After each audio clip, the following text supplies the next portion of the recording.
Guys welcome to my channel bank Nifty masters. ఈ రోజు bank Nifty 1172 points market అయితే gain అయ్యి 54,290 దగ్గర మార్కెట్ అయితే క్లోజ్ అయింది. సో ఈ రోజు మార్కెట్ అయితే ఒక మంచి మూమెంటం అయితే కనిపించింది ఫ్రెండ్స్. నేను చెప్పాను కదా రాకెట్ లో దూసుకెళ్తుందని, అదే విధంగా మార్కెట్ అయితే రాకెట్ లో దూసుకెళ్ళింది. నేను షూర్ షాట్ గా చెప్పాను మార్కెట్ అయితే ఖచ్చితంగా పైకి వెళ్తుందని. అదే విధంగా మార్కెట్ అయితే మనం చెప్పిన విధంగా యాజ్ ఇట్ ఈస్ గా మార్కెట్ అయితే పైకి వెళ్ళింది. సో మీరు క్లియర్ గా అబ్జర్వ్ చేసుకోండి. నేను ఏం చెప్పాను మీకు వన్ డే క్యాండిల్ కనుక చూస్తే మార్కెట్ లో ఒక హ్యూజ్ బయింగ్ ప్రెజర్ ఉంది. సో మార్కెట్ అనేది ఖచ్చితంగా పైకి వెళ్తుందని చెప్పాను. అదే విధంగా మార్కెట్ అయితే రాకెట్ లో అయితే దూసుకెళ్ళిపోయింది. సో నేను ఏదైతే ఆల్ టైమ్ హై టచ్ అవుతుందని చెప్పానో అదే విధంగా ఆల్ టైమ్ హై లెవెల్ వరకు అయితే వెళ్ళిపోయింది. సో నేను చెప్పిన విధంగానే మార్కెట్ యాజ్ టీజ్ గా అయితే వర్కౌట్ అయింది. ఇంకా మనకి ఏ విధంగా ప్రాఫిట్ వచ్చింది, నేను ఏ విధంగా ఎంట్రీస్ తీసుకున్నా చెప్తా చూడండి. యాక్చువల్లీ నేను ఒక మూమెంటం ఉండబోతుందని చెప్పాను. సో ఈ రోజు కొంచెం మూమెంటం ఉండబోతుంది. ఒక 2 ట్రేడ్స్ వరకు నేను ఎగ్జిక్యూట్ చేస్తానని చెప్పాను. అదే విధంగా నేను టూ ట్రేడ్స్ అయితే ఎగ్జిక్యూట్ చేశాను. 15 మినిట్స్ క్యాండిల్ కనుక అబ్జర్వ్ చేస్తే మీకు క్లియర్ గా ఫస్ట్ చూసారా, ఫస్ట్ ఒక 30 మినిట్స్ అబ్జర్వ్ చేసిన తర్వాత నేను ఒక ఎంట్రీ తీసుకున్నాను ఫ్రెండ్స్. సో ఎంట్రీ తీసుకున్న తర్వాత ఒక కన్సల్టేషన్ జరిగింది. కన్సల్టేషన్ తర్వాత ఒక మంచి రేట్ ఇచ్చింది. నా టార్గెట్ అయితే హిట్ అయింది.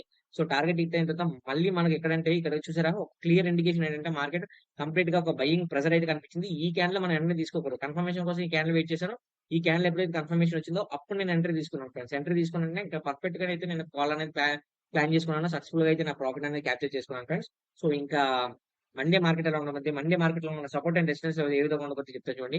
సో మండే మార్కెట్ కూడా మీరు క్లియర్ గా అబ్జర్వ్ చేస్తే మండే మార్కెట్ కూడా కంప్లీట్ గా రికవరీ అవుతుంది అంటే చెప్పలేం ఫ్రెండ్స్. ఎందుకంటే ఆల్ టైమ్ హైలో ఉంది కాబట్టి మార్కెట్ రికవరీ అవ్వచ్చు, లేదంటే కుప్పకూలొచ్చు అనమాట. చెప్పలేం ఏ విధంగా ఉండబోతుంది అనేది.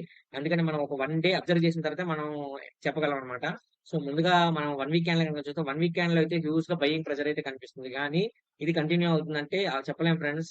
మార్కెట్ ఇక్కడ నుంచి మళ్ళీ కొలాప్స్ కూడా అవ్వచ్చు. జాగ్రత్తగా ట్రేడ్ చేసుకోండి, ఓకేనా. సో గుడ్డిగా అయితే మీరు ఎంట్రీస్ అయితే తీసుకోవద్దు, జాగ్రత్తగా ట్రేడ్ చేసుకోండి, ఓకేనా ఫ్రెండ్స్. సో మీరు వన్ డే క్యాండిల్ కనుక చూస్తే వన్ డే క్యాండిల్ కూడా మనకి క్లియర్ ఇండికేషన్ ఏంటంటే మార్కెట్ నుంచి హ్యూజ్ ప్రెజర్ అయితే కనిపించింది. బట్ ఇది కంటిన్యూ అవుతుంటే అవ్వదు ఫ్రెండ్స్, జాగ్రత్తగా ఉండండి, ఓకేనా. సో నేనైతే సపోర్ట్ అండ్ రెసిస్టెన్స్ లో వీడియో అందులో పెడతా, మీకు కావాల్సిన స్క్రీన్ షాట్ తీసుకోవచ్చు. తిరిగి మళ్ళీ మనం మండే వీడియోలో మళ్ళీ మనకు కలుద్దాం. నా వీడియో నచ్చితే వీడియోలో అయితే ఛానల్ అయితే సబ్స్క్రైబ్ చేసుకోండి, ఓకేనా ఫ్రెండ్స్. Thanks for watching.